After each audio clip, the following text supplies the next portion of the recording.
Hi, everybody. Good evening. Good evening. We have maybe a little more energy. This is amazing. Thank you all for coming out on a rainy winter Erev Thanksgiving, Eve of Thanksgiving, for a community conversation. I'm Marc Baker, for those of you who I didn't meet, the 4-month-in President and CEO of Combined Jewish Philanthropies.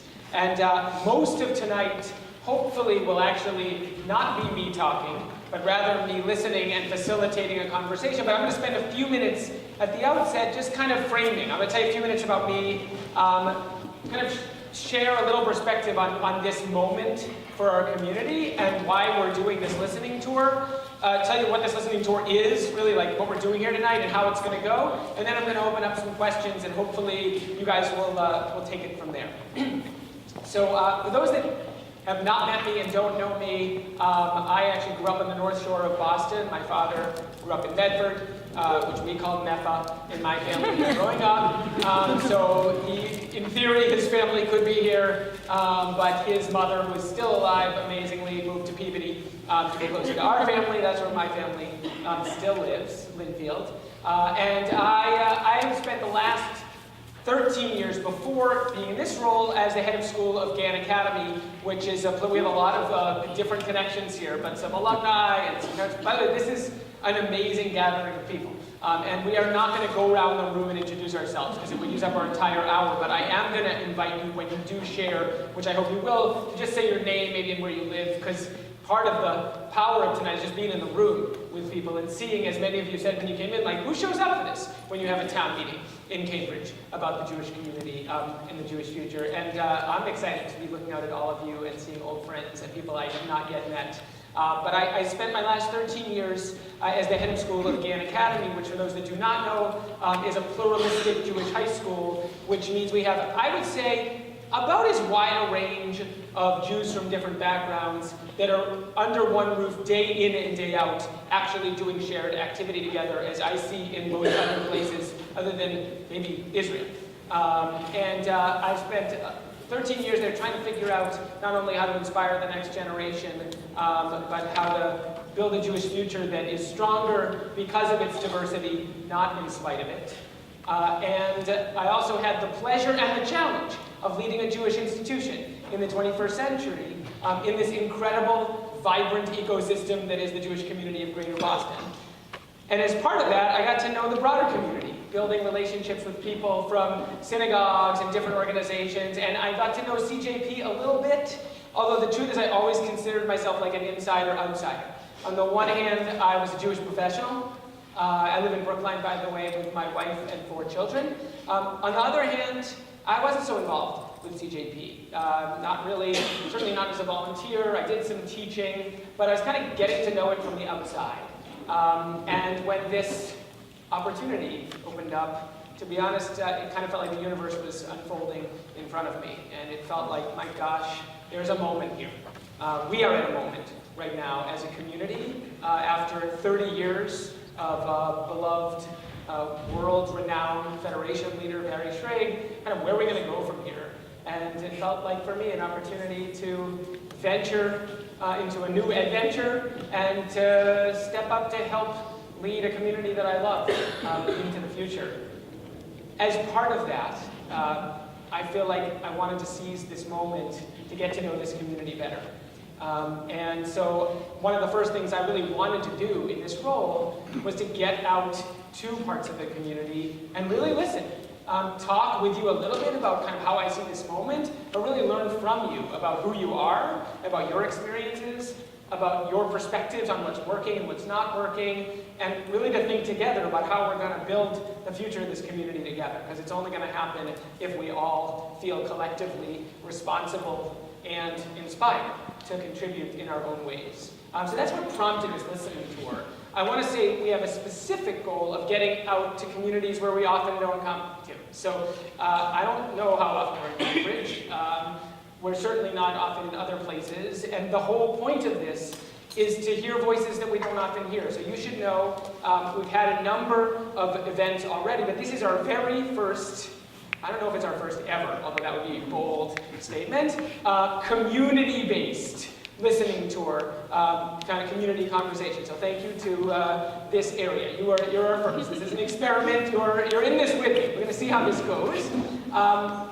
And it's different, by the way, to have a community-based conversation than, let's say, inviting you to, like, could you invite a bunch of friends to your living room, right? That's also special, but different, because that becomes a self-selecting, more homogeneous group.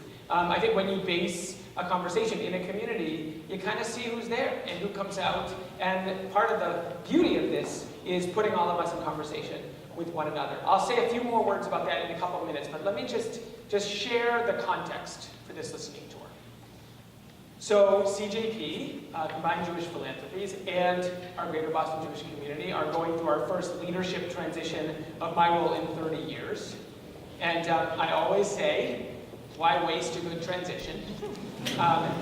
It can be scary, and it also creates a huge opportunity to step back and ask where we've been, and kind of how's it been, and where do we want to go? And so we're at a moment of transition. We are also coming on the heels of two big initiatives that CJP undertook before I got there. One was a community study that some of you may have seen. We do this every 10 years.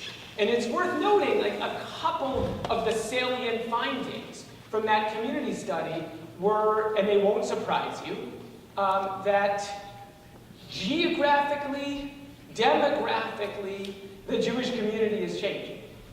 So Jews are living in different places than they have lived over the past 10, 20 more years. By the way, young Jews in particular are living and congregating in different places than they may have lived in the past. Jews are identifying differently. We just have to read, any Jewish blogs or publications. We know this.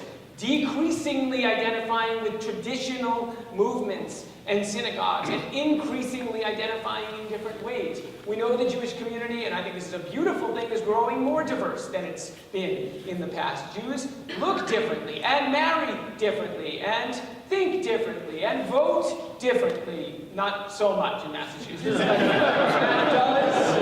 That even here, I'm not sure actually if here in this room right now, but for sure, I don't know about Cambridge, but for sure in Greater Boston, it's really important for us to remind ourselves that on every spectrum we have more diversity than we realize. By the way, we should always be asking ourselves which voices aren't in the room and which voices we're not hearing, especially when we tend to be in our own kind of echo chambers.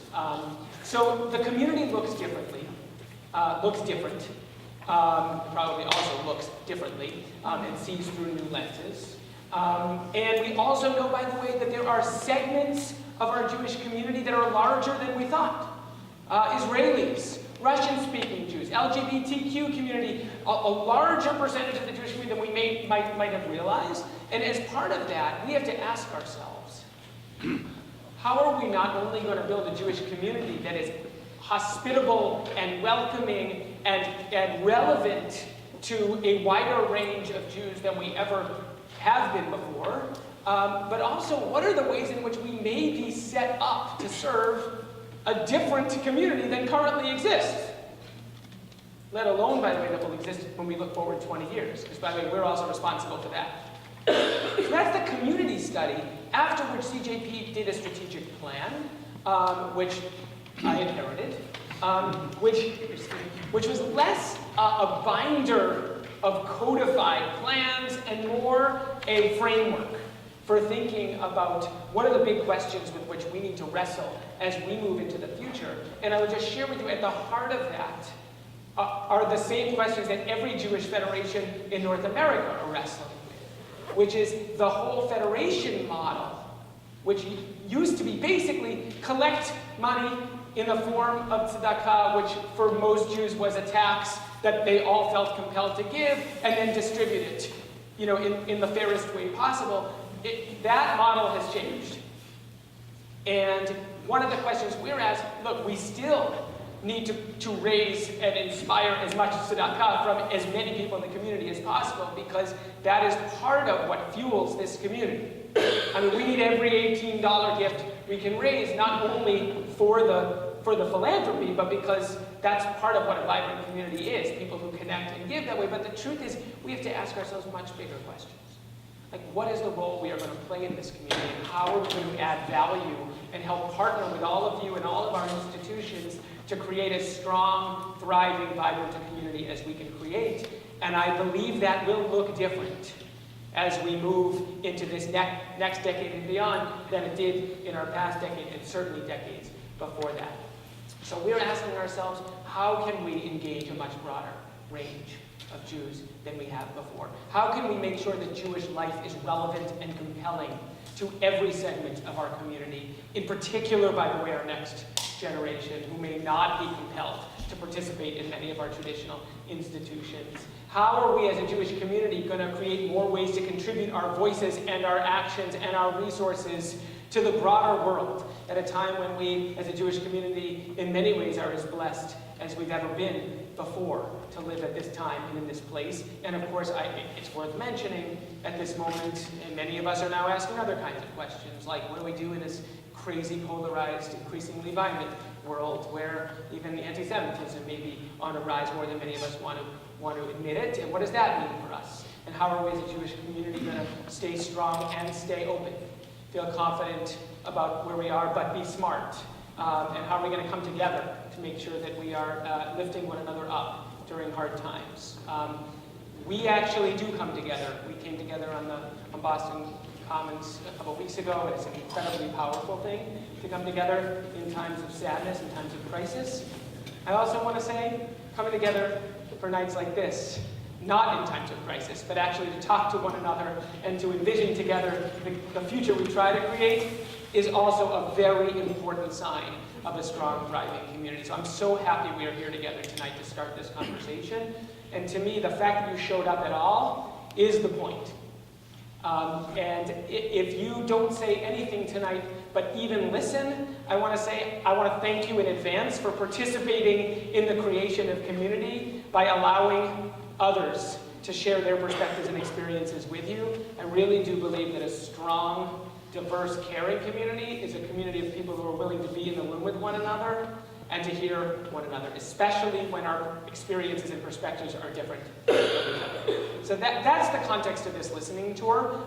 There are going to be at least 20, 25 of these over the course of the next 6 months or more, some large, some small, 6 different towns, some living rooms, some groups of people who are working together. And my goal is to really put the meat on the bones of that strategic plan and to go a little deeper in understanding where our community is so we can better understand where we should be going and how we're going to get there together.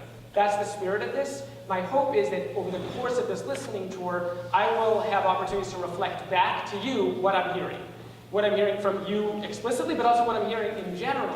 So that the themes that we're hearing, both where we're aligned and in particular, honestly, where we have different perspectives and experiences, will help inform ourselves and each other about the nature of this community and will help chart the course forward from here.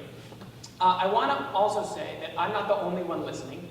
Actually, there's a couple of CJP board members in the room tonight. I'd love you to just raise your hands. I think, thank you too. And in particular, thank you, Kathy and Cindy Jandauer, who is our incoming brand new board chair of CJP, who is my partner. It is worth noting that this is a collective effort. And I'm sharing my reports right back to our board and to all my colleagues. Also, if you're a CJP staff in the room, I mean, this is going to blow your mind, because the CJP staff is very excited about this is happening. So just raise your hand. There's a lot of them. There's a lot of CJP staff here tonight, some of whom are here as participants because they live in this area. Yes. But honestly, there's just a lot of excitement because everyone down on High Street really wants to get out and hear. And to connect, especially to people with whom we don't always connect. So that's the spirit of tonight. This framing intro was videoed by my colleague Dan, but that's the only part that's going to be videoed tonight. They wanted to capture this just to make sure that I don't forget what I said. But after that, none of this is on the record. I'm looking at the one person that I know is a journalist in the room. And actually, I would ask that if you share and report on this, Obviously, you'll do so with sensitivity to the voices in the room, because while this is a public conversation, part of a respectful public conversation is honoring the dignity of the people who share what they share. And I would love to ask you to share as openly and as honestly as you're willing to. I really do believe that the kind of community I want to be part of and to help create is one where we can be honest with each other. I think actually, by the way, if we could figure that out, how to be both honest and direct and respectful and compassionate, we have a lot to teach our broader society and the world. And I actually think that can be one of the ways we can work toward a tikkun, a correction in our broader society. But I'd love to practice that with you here tonight. And we do that by having the courage to share our voices, but also really having the openness and compassion to hear one another's voices. So you are invited to be open and honest, both positive and celebratory of what's working, and constructive and critical about what's not. And hopefully we'll have about an hour-long conversation that's generative and looking forward to where we want to go together. I think that's all I wanted to share.